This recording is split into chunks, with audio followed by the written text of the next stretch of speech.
Hello everyone, it's Old Guardian here. It's time for my monthly State of Rumble review. So how is Warcraft Rumble doing, and this time maybe a little more than usual, what should Blizzard be doing about this?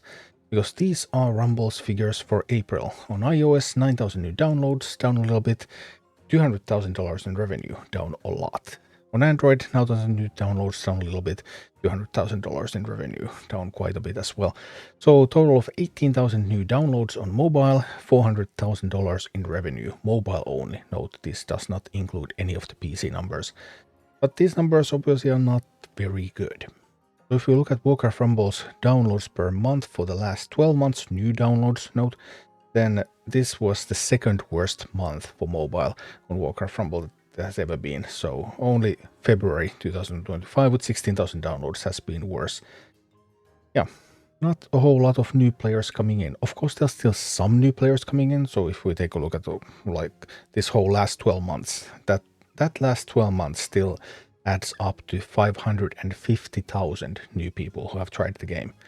So there's still like something going on here, but obviously Blizzard would want there to be much more. And mobile revenues for April were also poor at 400,000. So that is the worst month for mobile revenues that Rumble has ever had. I'm not sure if this is the worst month overall that Rumble has ever had, because in December 2024 the PC client was launched, and we know that Blizzard of course has a fairly large PC player base. If you look at a game like Hearthstone, then Hearthstone revenues are around 50-50 from PC and from mobile.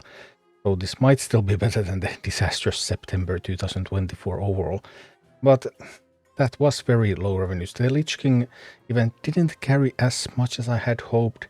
It only lasted, of course, a little bit into April. Most of the Lich King money that was made in late March. I thought there was enough made in early April as well, but Rumble has been going down throughout April when it comes to revenue. We'll see, with no new content, there have not been incentives to spend, and now with Heroic Molten Core being delayed, I'm not even sure what we're going to get in May. Hopefully looking a little bit better in June, but May looks really weak at the moment, unless Blizzard just suddenly releases something. Overall, the mobile strategy game market in April 2025 was quite steady. Last was Survival, Wildlife Survival still dominating the charts. There are a couple of newer games that have been launched this year that have made it to top 20. I'm going to talk about them a little bit more later on. And then Supercell's games are still doing fine. Clash Royale, 17 million. Top 10 strategy game in the world in revenue in April 2025. Some games have fallen into a little hard times. In addition to Rumble, Marvel Snap only made 2 million. So that's the weakest month Marvel Snap has had.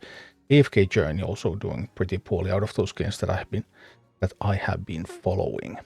With the service model many games have adopted nowadays, it is a fairly well-known phenomenon that old games are making a lot of money, and it's kind of hard to break into the market as a new game. But new games can still actually succeed, because if you look at those top-earning strategy games, then 3 of the games in top 20 have been launched this year.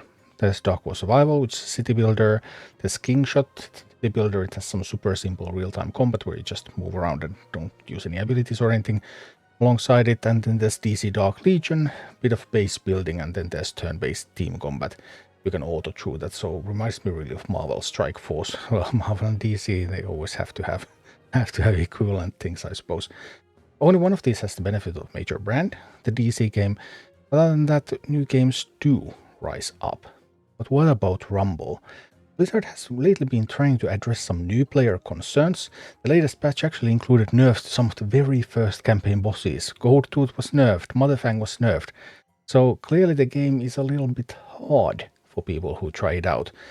But are we even getting the right people to try out the game? Because if you look at those new games that are rising, then those are very idle style games. You don't actually do anything in those games. You don't really, like, you click a little bit here and there, but there's very little playing. And Rumble is different, because in Rumble is not an idle game. You actually have to play the game.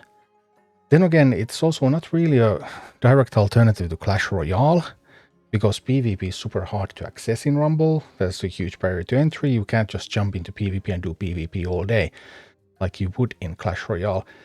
It could be a competitor to Clash Royale, but that would require quite a bit of rework for the PvP side. So what Rumble is good at, well, the game is really good at co-op.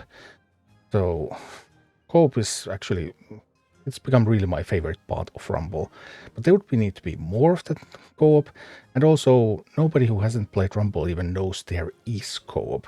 And there's co-op also nowadays in open queue, where you can play with strangers in seconds. Like people who originally played Rumble and then gave up on it, they might think that, okay, well, there was co-op, but it was really hard to organize with a guildmate. Well, nowadays you just click open queue and you have a partner, and off you go.